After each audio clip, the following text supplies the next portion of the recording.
So, Svalbard have played the final show in Manchester, perhaps the final show ever, and I knew this day was coming eventually. I just didn't think it would come so soon. I mean, those of you who know me well will know that this band means so much to me. I discovered the music quite late in 2021, September 2021, and during that time I was going through quite a lot on a personal, professional, and emotional level, and just discovering their music. I listened to songs like Silent Restraint, Open Wound. It felt like someone understood what I was going through, especially with those really hard lyrics, those really hard emotional topics they covered. And that's why I connected to them on such an emotional level, which is why I've loved the band for several years now. And knowing that they were coming to Manchester for the last time meant that I could not miss it for the world.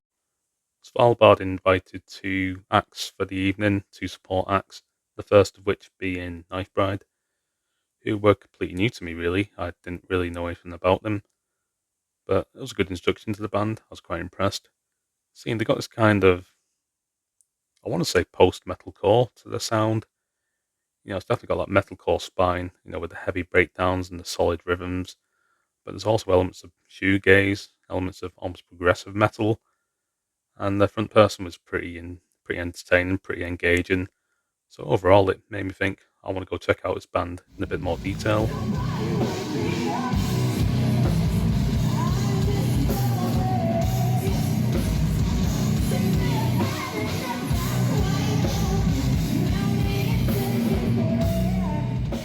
Next up, it was Cage Fight, and it was a minor miracle that they actually got to perform because the guitarist injured himself a few days prior and injured himself pretty badly to the point where he had to play the entire show sat down and fully seated. And as such, it didn't really feel like a proper cage fight show.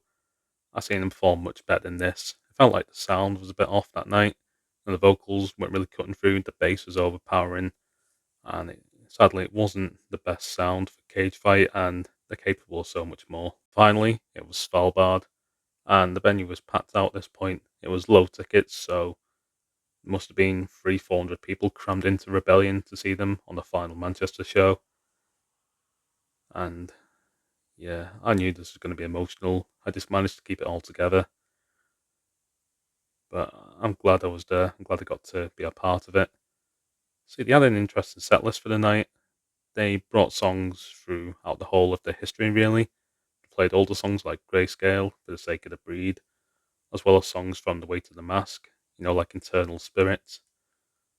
Some of my favourites, they played Open Wound and Throw Your Heart Away. Some of those really intense emotional songs I was talking about at the start of the video. Also, they played the final song, the final single they released a few days prior, If Only We Could Be Saved. And Serena had a really good point. She said how some bands they just go on forever really and they can't stand each other, they hate each other, but they're still friends. They're the whole band of friends, they're still ending on good terms. So really we should celebrate that really, I guess. Me being an introvert, I was really shy and I want to say goodbye to Serena really. I want to say thank you for everything the band have done for me indirectly and how much the music meant for me. And I managed to get that moment. I managed to say hello to her and tell her how much the music meant to me.